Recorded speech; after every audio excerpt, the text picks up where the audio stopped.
आज का विषय है कि मनुष्य किस तरीके से कौवे जैसा होता है, जिसमें अवगुण भरे होते हैं। उसका स्वभाव, उसका रहनी, उसका खान-पान, उसकी आदतें खराब होती हैं और किस तरह से उन खराब आदतों को, स्वभाव को बदल करके एक अच्छे इंसान के रूप में बदल जाता है, एक हंस जैसा बन जाता है। जब कोई मनुष्य बहुत खराब होता है, तब उसकी तुलना एक कौवे से कर देते हैं। कहते हैं एकदम कौवा है, अंदर से भी गंदा और बाहर से भी काला। जब मनुष्य बहुत अच्छा होता है, सद्गुणी होता है, अच्छे स्वभाव, अच्छी वृत्ति, अच्छी रहनी, अच्छे कर्मों वाला जब होता है, तब उसके लिए एक हंस से तुलना कर देते हैं। कहते हैं भाई वो तो हंस जैसा है। जैसे कि संतों को हंस से तुलना करते हैं। क्या अंतर है आम आदमी में और एक संत में? अंतर क्या होता है? अंतर यही होता है कि एक आम इंसान संसार की मोह, माया, वासना और नाना प्रकार के विषयों में मनुष्य उलझा होता है। हर वक्त विषय भोगों में लिप्त रहता है। उसका चित्त, उसका मन और उसका हृदय गंदा हो जाता है। इसलिए उसको एक कौवे से तुलना कर देते हैं।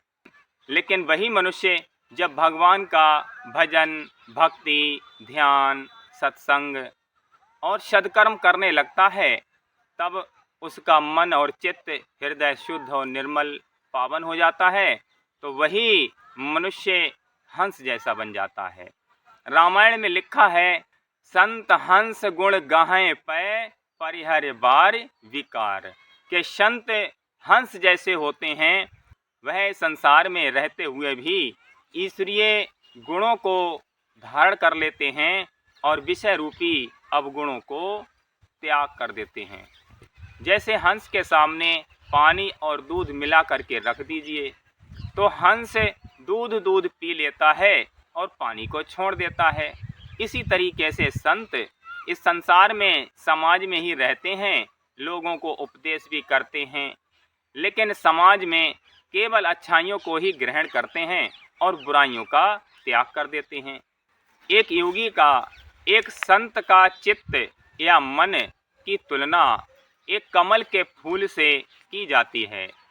जिस तरह से कमल की जड़ कीचड़ में होती है, परंतु जब वही कमल का फूल पानी से ऊपर उठ करके खिल जाता है, तब वह कमल का फूल एकदम निर्लेप और स्वच्छ रहता है। ना तो उस पर कीचड़ ही टिक पाती है और ना ही गंदा पानी ही रुक पाता है।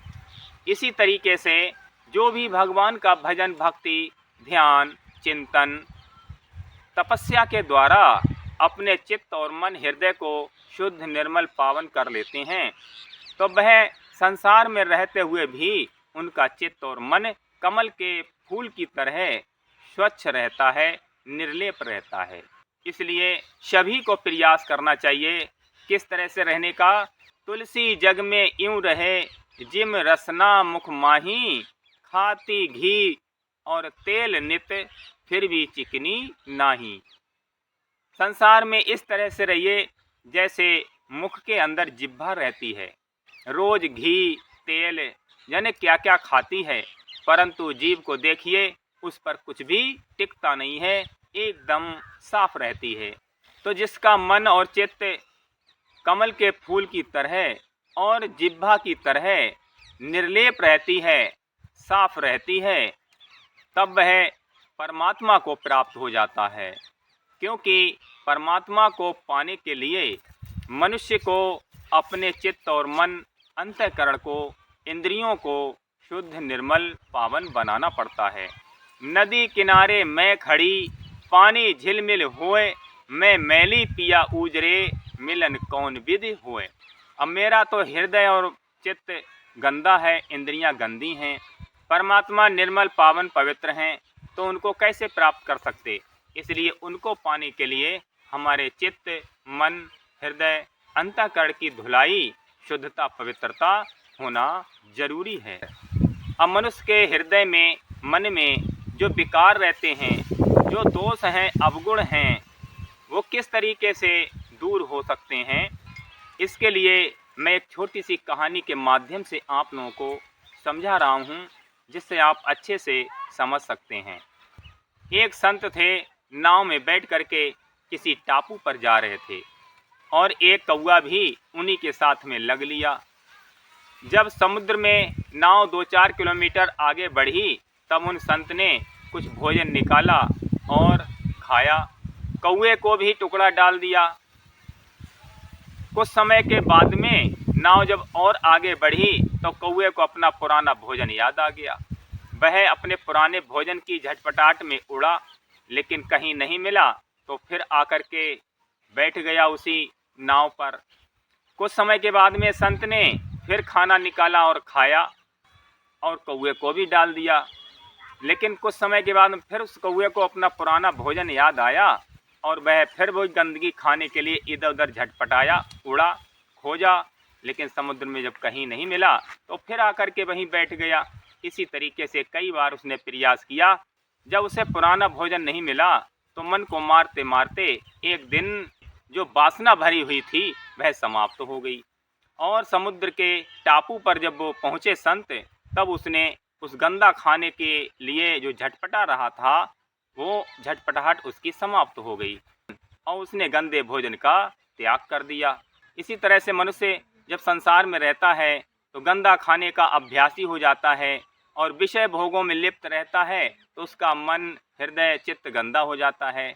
बहुत से कुसंग में पड़ करके अब गुणों को भी इकट्ठा कर लेता है, लेकिन जब उसके लिए कोई अच्छा संग मिल जाता है, कोई सद्गुणी, कोई सज्जन या फिर कोई संत महात्मा जो हंस स्वरूप हों, उनकी संगत करते करते उसके अंदर जो विकार होते हैं, जो बुराइयां होती हैं, अवगुण, वह दूर होने लगते हैं और सद्गुण आ जाते हैं और वह एक अच्छा इंसान बन जाता है।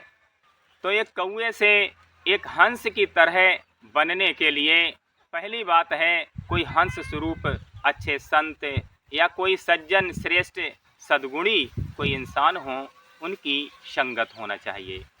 दूसरी बात क्या है? दूसरी बात है कि भगवान का भजन, भक्ति, ध्यान करना चाहिए।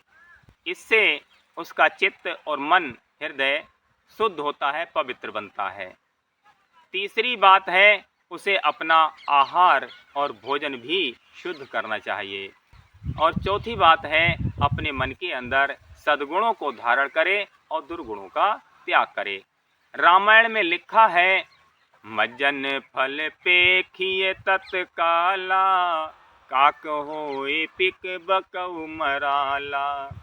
कि मज्जन फल पेखिए तत्काला, काक होए पिक बकऊ मराला। भगवान का भजन चिंतन, मज्जन का मतलब भगवान का भजन चिंतन ध्यान करने से तुरंत ही उसका फल मिलना शुरू हो जाता है। पहले मनुष्य कौवा होता है, काक होए पिक बकऊ मराला। पहले कौवा होता है, अर्थात उसका स्वभाव होता है गंदा, उसका खान पान गंदा होता है, उसका चरित्र गंदा होता है, उसकी रहनी गंदी होती है और उसके विचार, हृदय, चित्त, मन सब गंदा हो जाता है। लेकिन जब वह अच्छे लोगों की संगत करता है और भगवान की भजन भक्ति करता है, तब काक होए पिक, कौवे से वह पिक माने होता है कोयल, वह कोयल जैसा हो जाता है। जैसे कौवा काँव काँव काँव काँव करता है, उसकी बोली में भी कोई रस नहीं होता है। लेकिन जब भगवान की भजन भक्ति करने लगता है, सज्जनों की संगत करता है, तब उसकी बोली में और उसके स्वभाव में मिठास आ जाती है, मधुरता आ जाती है।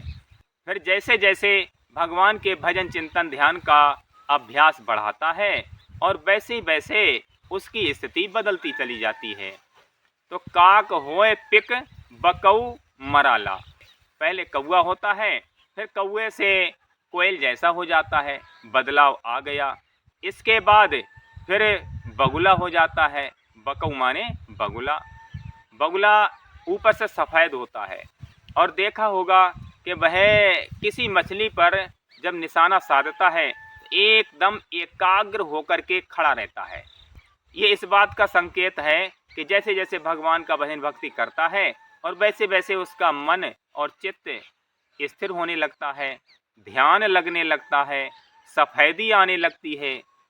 फिर वह और भगवान का भजन भक्ति ध्यान बढ़ाता है, तब वह बगुले से हंस जैसा हो जाता है। अर्थात उसका खान पान सुधर जाता है, उसके अवगुण दूर हो जाते हैं और उसके अंदर सफेदी आ जाती है। बाहर से और अंदर से दोनों तरह से उसका स्वभाव, उसकी वृत्ति, उसका मन, हृदय, चित्त, विचार, इंद्रियां सब शुद्ध निर्मल पावन हो जाती हैं।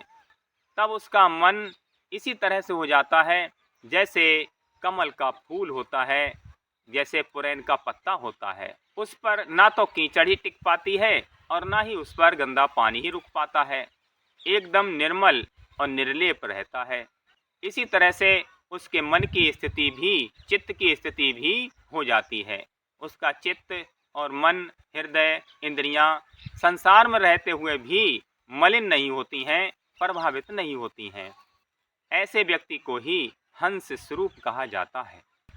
मनुष्य कोई खराब नहीं होता है, परंतु जिसके अंदर अवगुण ज़्यादा होते हैं, बुराइयां ज़्यादा भरी होती हैं, वही मनुष्य बुरा कहा जाता है। और जिसके अंदर अच्छाइयाँ और सद्गुण भरे होते हैं, वही मनुष्य अच्छा होता है। मनुष्य ऊपर से कोई अच्छा और बुरा नहीं होता है, बल्कि अपनी वृत्ति, स्वभाव, गुणों से अच्छा और बुरा होता है। और गुण, स्वभाव, वृत्ति से ही मनुष्य कौवे और हंस जैसा होता है। तो सभी को प्रयास करना चाहिए कि अपने दुर्गुणों को दूर करके, अपने अंदर की मलिनता को दूर करके, पवित्रता को धारण करके, सद्गुणों को धारण करके हंस जैसा बनना चाहिए। इसके लिए उसे बहुत ज़्यादा पढ़ाई लिखाई और ज़्यादा कलाएं और कलाकारी की ज़रूरत नहीं पड़ती है। केवल 2-4 बातें ही आवश्यक हैं। वो कौन सा? पहला है, अच्छे लोगों की संगति करना चाहिए, क्योंकि संगत से गुण उपजे, संगत से गुण जाए, बांस फांस और मिसरी एक ही भाव बिकाए। संगत से गुण आ जाते हैं और कुसंग पा करके हमारे गुण नष्ट भी हो जाते हैं, अवगुण आ जाते हैं। इसलिए अच्छे लोगों की संगत करना चाहिए। दूसरी बात है कि भगवान का भजन भक्ति ध्यान करना चाहिए, क्योंकि राम नाम के साबुन से जो मन का मैल छुड़ाएगा, निर्मल मन के मंदिर में भगवान का दर्शन पाएगा। तो अपने मन रूपी मंदिर को, हृदय रूपी मंदिर को निर्मल और शुद्ध करने की ज़रूरत है। और ये होगा कैसे? भगवान के नाम जप से, सद्गुरु के ध्यान से, या फिर और कोई भी जिसे आप इष्ट रूप में मानते हों, उनका ध्यान करने से ये हृदय, मन, चित्त, इंद्रियां सब शुद्ध निर्मल पावन होने लगती हैं। और जिस समय पूर्ण रूप से सब शुद्ध निर्मल पावन हो जाता है, वैसे ही वह एक हंस जैसा बन जाता है। एक बार एक समुद्र के किनारे पर एक सेठ जी अपने हाथ पैर धो रहे थे। वहीं पर एक पेड़ पर बैठा हुआ कौवा रहा। सेठ ने उस कौवे से पूछा कि तुम्हारी विशेषता क्या है? कौवा बोला, मैं पक्षी जगत में बहुत सी कलाओं को जानता हूँ। सेठ ने कहा, कितनी कलाएं जानते हो? कौवा बोला, मैं उड़ने की 101 कलाएं जानता हूँ। सेठ ने कहा, हम तुम्हारी कला को देखना चाहते हैं। कौवा नीचे वाली शाखा से उड़ करके ऊपर वाली शाखा पर बैठ गया और बोला, देखो ये है उड्डीन। दूसरी शाखा पर बैठा, बोला ये है पुड्डीन। दाईं ओर उड़ करके बैठ गया, ये है दुड्डीन। बाईं ओर उड़ करके बैठ गया तो बोला ये है बुड्डीन। इस तरह से 4-6 बार उड़ा और कौवा बोला, देखो ये उड्डीन, बुड्डीन, सुड्डीन, दुड्डीन, यही कलाएं हैं हमारी। इसी तरह से 101 कलाएं हम जानते हैं। सेठ ने सोचा, ये तो हमारे काम का है, ये तो समुद्र के उस पार जा सकता है, मोती ला सकता है, हमारा हीरे जवाहरात रत्नों का कारोबार चल रहा है, ये हमारे बहुत काम का है। सेठ ने कहा, ठीक है, तो हमारे काम के हो, हम तुमको पाल लेंगे। वहीं पर उस सेठ को हंस भी दिखाई दे गए। उस सेठ ने हंस से पूछा कि तुम कितनी कलाएं जानते हो? हंस ने कहा, भाई हमको बहुत कलाएं नहीं आती हैं, केवल एक कला आती है उड़ने की। तो सेठ बोला, तुम एक कला जानते हो, हमारा पक्षी कौआ ये तो 101 कला जानता है। तुम समुद्र के उस पार जा रहे हो, हमारे कौए को भी लिए जाओ, ये भी मोती ले आएगा और पेट भी भर आएगा। हंस ने कहा, हमको क्या दिक्कत है, चले हमारे साथ में। अब हंस के साथ में कौआ भी लग लिया। थोड़ी दूर तक कौआ उड़ता रहा उनके साथ में, फिर वह थक गया और उसी समुद्र में गिर गया। हंसों ने पीछे मुड़ कर के देखा तो वह डूबा जा रहा था समुद्र में। हंस फिर वापस लौट कर के आए, उस कौए को पकड़ा अपनी चोंच से और सेठ के पास ला कर के रख दिया और कहा सेठ से, ले अपना पक्षी उड्डीन बुड्डीन सुड्डीन वाला, हमें ज़्यादा कलाएं नहीं आती हैं, हमको तो एक कला आती है।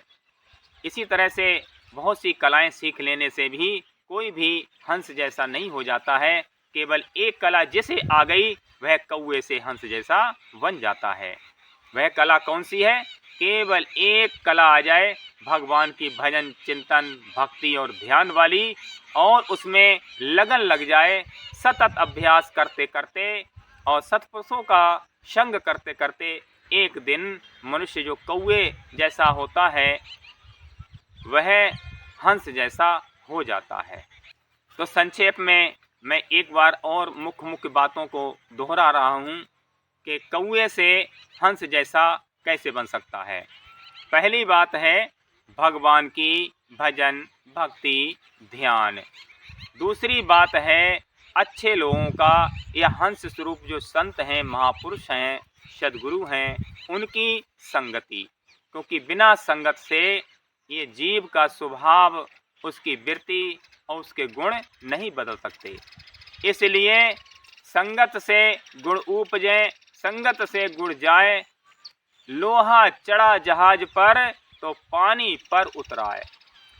जैसे लोहा पानी में डूब जाता है, परंतु वही लोहा अगर नाव पर रख दिया जाए, नाव की संगत करा दी जाए, तो वह लोहा तैर करके उस पार पहुंच जाता है। इसी तरह से जो संसार में मलिन चित्त अंतःकरण वृत्ति वाले हैं, यदि वह शुद्ध मन चित्त वृत्ति और हृदय वाले लोगों की संगति करने लगे तो धीरे धीरे करके वो भी उन्हीं के जैसा हो जाता है। पारस में और गुरु में बहुत अंतरो जान, वो लोहा कंचन करे, गुरु कर ले आप समान। पारस में और गुरु में धरती आसमान का फर्क है। पारस मणि यदि किसी को मिल जाए वो क्या करेगा? लोहे का सोना ही तो बना देगा, परंतु वह तो कौए से हंस नहीं बन सकता।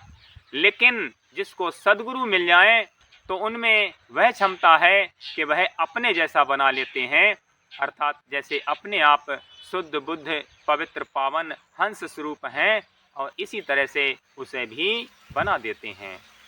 संगत को दोनों भले, एक संत एक राम, राम जो दाता मुक्ति के, संत जपावे नाम।